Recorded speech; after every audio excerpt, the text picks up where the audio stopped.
চট্টগ্রামের হাটহাজারী অক্সিজেন সড়কে এক মর্মান্তিক সড়ক দুর্ঘটনায় হাফেজ মোহাম্মদ সাকিব নামে এক ওমান প্রবাসী তরুণ নিহত হয়েছেন। গত বৃহস্পতিবার বেলা ১১টার দিকে উপজেলার ফতেপুর ইউনিয়নের মদনহাট সংলগ্ন জামতল এলাকায় এই দুর্ঘটনা ঘটে। নিহত সাকিব ফটিকছড়ি উপজেলার কাঞ্চননগর ইউনিয়নের রফিকুল আলমের ছেলে। পারিবারিক সূত্রে জানা গেছে, মাত্র ১০ দিন আগে দাদির মৃত্যুর খবর শুনে শোকাতুর হৃদয়ে ওমান থেকে দেশে ফিরেছিলেন সাকিব।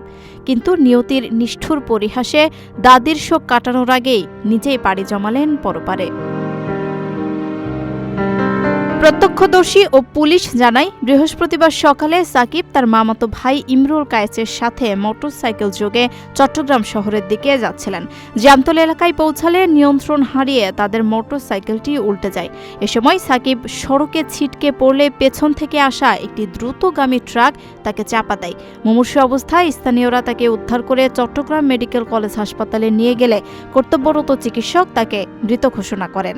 হাইওয়ে থানার ভারপ্রাপ্ত কর্মকর্তা মোহাম্মদুল্লাহ জানান, ঘাতক ট্রাকটি জব্দ করা হয়েছে এবং এ বিষয়ে আইনগত ব্যবস্থা গ্রহণের প্রক্রিয়া চলছে।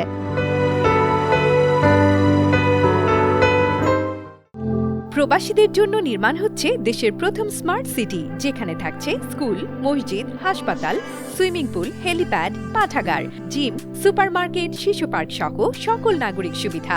মাত্র ৩০ লাখ টাকা বিনিয়োগে মিলছে আকর্ষণীয় ফ্ল্যাট। প্লাটিনাম ইনভেস্টরদের জন্য ঢাকা বিমানবন্দরে ভিআইপি প্রোটোকল সুবিধা। বিস্তারিত জানতে যোগাযোগ করুন স্ক্রিনে দেয়া হোয়াটসঅ্যাপ অথবা ইমো নাম্বারে।